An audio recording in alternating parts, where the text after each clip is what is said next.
Hey Nick, thanks a lot, man. I just sort of stumbled on the fact that you posted up a video a couple of days ago. Been really busy these last couple of days, consumed, if you will, on the monetary reformers Google group, having to do with stuff about central stuff about fractional reserve banking and the Kucinich bill, and finally got a chance. I actually had to make a video this morning to send to post up there on that group in order to try to explain something. And when I went to do it was when I found that you had posted a couple of comments and a couple of videos. So I opened up this one video and I'm replying to this one video because it's all the time I'd have to do now anyway.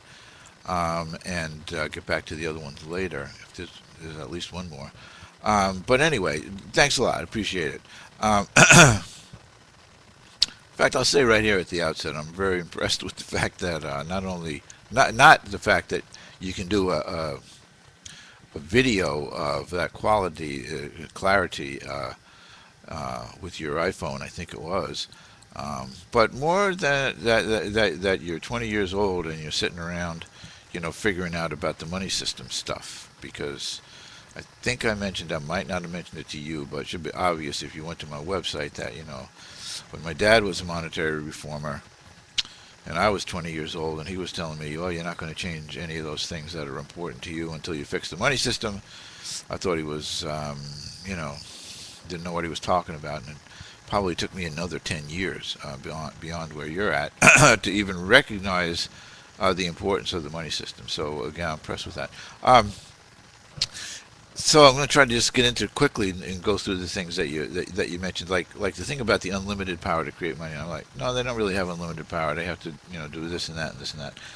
Well, when you take the whole Fed banking system, as I think you have there, you talked about the fact that they created $7 trillion. And I happen to know that that's not really and that's not accurate, but doesn't matter. They have the ability to create a bunch, and so I was just going to say, yeah, they do have the ability to create unlimited ability to create money, and that is part of the problem. There's no question about that because it's that ability.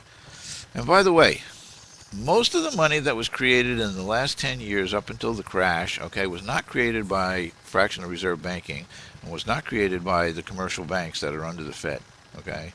Created by the shadow bankers, creating monetary assets, things that serve as money, against which money can be borrowed, okay? Money can be borrowed. and thereby creating its own virtual wealth, okay? But that's neither here nor there. I agree with you about the unlimited power and that to create money is wrong. But under the Kucinich bill, it will be completely the opposite. Okay, so that's a good thing about that. Um, Now you mentioned about the greenbacks and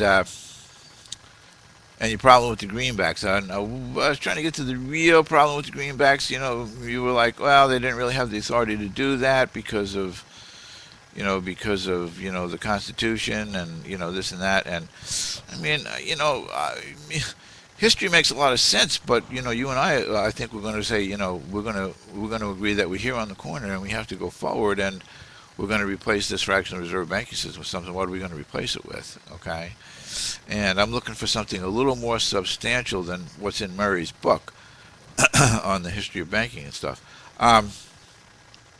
So with regard to the greenback, now greenback, and let's remember what it was. It came about only because the bankers had the nation over a barrel in the form of our president, and said, only lend you money at 25%, okay, to pay soldiers, that were fighting for the preservation of the Union. Now, and only if you agree to pay all the debts of the South, if you win. Of course, they had the same deal with the South. Um, so the bankers were the ones that were, maintaining the control of the well-being of the country. To which, Lincoln said, well, some people under Lincoln, came to the conclusion that the Congress has the right to create the money. So if Congress authorizes it, we can create our own money, which we did. So we created exactly the amount that we said we were going to create, and then we limited it to the creation of that for the purpose that it was granted. It was issued debt-free. It was issued with no debt, but it had backing. Um, and so my whole point is that, hey, it was a fiat money system. I didn't mean fiat money. Well, actually, it was a fiat money system, but let's not get into that. But it was a debt-free money system, okay, and it was issued by the government in the quantity that it said. So the idea that the government can't issue only the quantity that it says, that one's out the window, okay. But you made the point about the gold. Well, you see, after Lincoln said to the bankers, "Hey, I'm going to create my own money," and I think probably you've read the circular, the banking circular. You know that the bankers all over the world, when they heard about this, they went, "Oh my God, if that guy does that," And Lincoln, made the statement, that the creation of the nation's money is the supreme prerogative of a sovereign government and its people, sovereign people and its government. So Lincoln realized it, and he knew, And so what the bankers tried to do? Well, besides knock him off, I mean, they got to they got to drive down the value of. And now a big deal is made by everybody, especially the Austrians, anti-government people, that the value of it went down with regard to gold. Okay, and it did. Okay, but it came back, and that's the part that everybody forgets. Then you have to worry about what was the cause of it going down. And the cause of it going down was bankers' manipulation of it. The bankers were creating money. They were buying and selling it. I don't know if this thing is going to show up here, but this is from Steven Zarlenga's book. Okay, and there's the value of the greenback by dollar. Boy, I'm going to do that.